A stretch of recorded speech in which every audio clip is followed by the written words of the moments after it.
이어서 우리 시장에 영향을 줄 만한 글로벌 이슈들을 분석해 보도록 하겠습니다. 간밤에 발표가 됐었던 지표들을 좀 분석해 보도록 하고요. 앞으로 남아있는 글로벌 이슈들은 또 어떠한 것들이 있는지 확인해 보도록 하죠.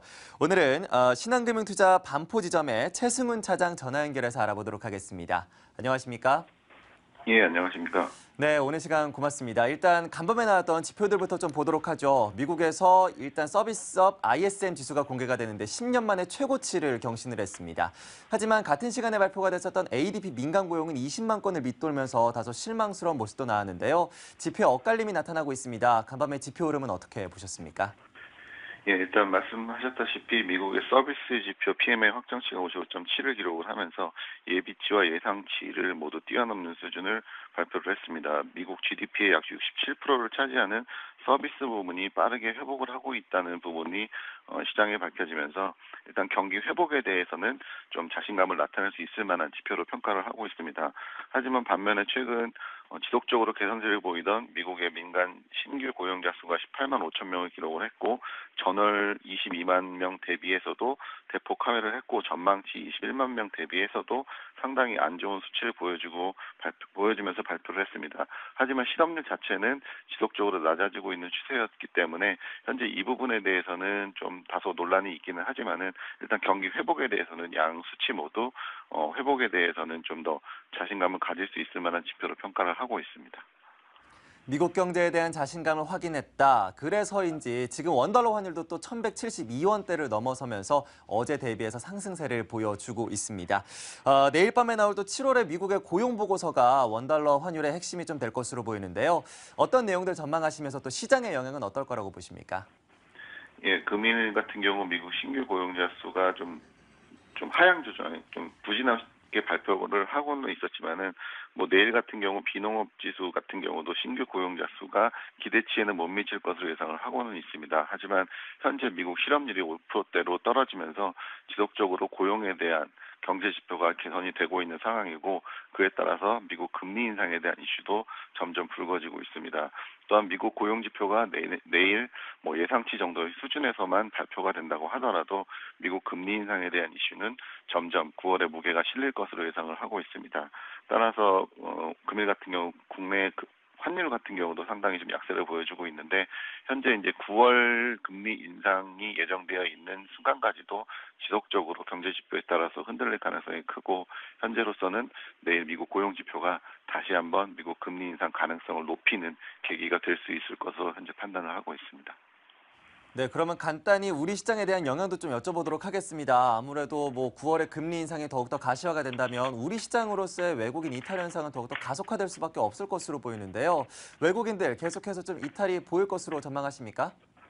예, 최근에 신흥국 시장 전반적으로 외국인의 이탈이 두드러지게 나타나고 있습니다. 특히 대만 시장이나 국내 시장 같은 경우도 지속적으로 이탈이 나타나고 있는데 이는 역시 미국 금리 인상에 대한 불안감이 가장 크게 작용을 한다고 판단을 하고 있습니다. 그에 따라서 환율이 약세가 되면서 그 부분에 있어서도 외국인의 이탈을 좀 불러일으킬 수 있는 요인으로 판단을 하고 있는데요.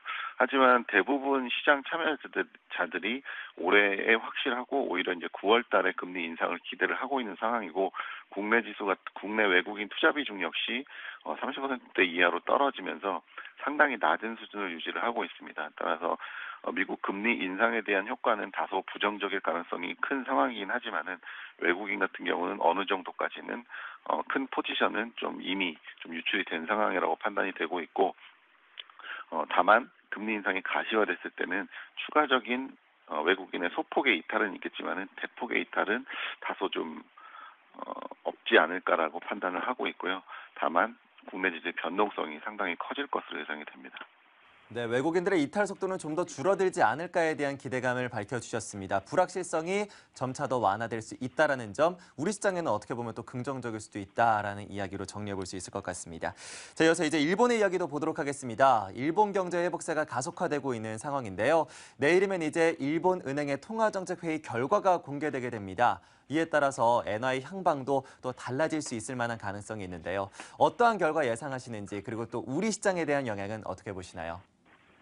예, 역시 엔화 같은 경우도 현재는 미국 금리 인상으로 인해서 상당히 약세를 보여주고 있는데 BOJ 부총재가 이미 언론을 통해서 금리 인상이 어느 정도는 환율에 반영이 되어 있을 것으로 판단을 하고 있다라고 발언을 한 부분이 좀 신경을 써서 봐야 될 부분이라고 생각을 하고 있고, 일본 같은 경우 역시 물가 상승 목표치를 상당히 2%대까지 높여잡고 있는데, 이 부분은 하반기에 들어서서는 좀 더 완만하게 상승세를 보여줄 수 있을 것으로 예상을 하고 있기 때문에 추가적인 금융 완화는 다소 부정적으로 보는 시각이 일본을 비롯해서 이미 IMF나 대부분 지역 경제연구소에서도 이미 발표가 많이 되고 있습니다. 따라서 내일 밤 마무리되는 부분에 일본의 금리 인상 같은 경우, 일본 환율 통화 정책의 회의에 있어서도 금리 인상에 대한 부분은 어느 정도 좀 반영을 했다고 판단을 하고 있고, 추가적인 엔화 약세가 다소 나타날 수는 있겠지만은 이전처럼 가파르게 나타나지는 않을 것으로 예상을 하고 있습니다. 하지만 국내 시장 같은 경우는 오늘 같은 경우도 현대차가 상당 부분 그러한 불안감을 좀 보여주고는 있는데요. 일단 내일이 지나고 난다면은 시장은 전반적으로 좀 안정세를 찾을 것으로 예상을 하고 있고, 엔화 같은 부분도 추가적으로는 소폭의 약세가 가능할 것으로 판단을 하고 있습니다. 하지만 국내 시장 같은 경우는 현재 상당히 매수 기반이 취약한 상황이고 기업 실적도 상당히 부진한 상황이기 때문에 다소 소폭의 하락세가 있다 하더라도 다소 시장의 출렁거림은 클 수 있을 것으로 판단을 하고 있기 때문에 다소 리스크 관리가 내일 같은 경우는 좀 더 필요한 시기가 아닌가 판단이 됩니다. 네, 일본은행에서는 점차 금리 인상에 대한 이야기를 내놓고 있기 때문에 내일 결과 이후에 또 엔화의 향방 그리고 우리 시장 관련주들의 대응에 대해서도 여러분들이 꼼꼼하게 체크해 보셔야겠습니다.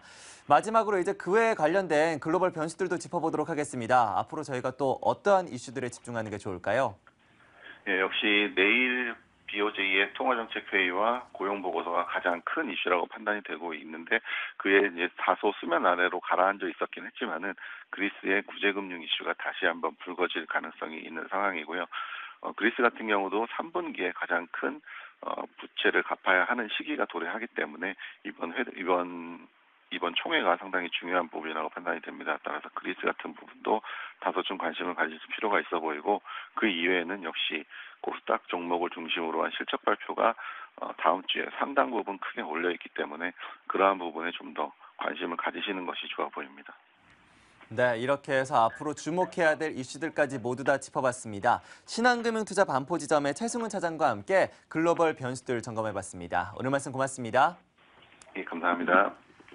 네, 아무래도 내일이 또 분수령이 될 것으로 보입니다. 내일 오전, 오후 중에 일본에서 통화정책 회의 결과가 나오고요. 내일 밤 중에는 또 미국에서 7월 고용보고서가 발표되니까요. 이 부분들도 지켜보시면서 다음 주 전략까지 세워보시는 것도 여러분들에게 좋을 것 같습니다. 지금까지 이슈 N이었습니다.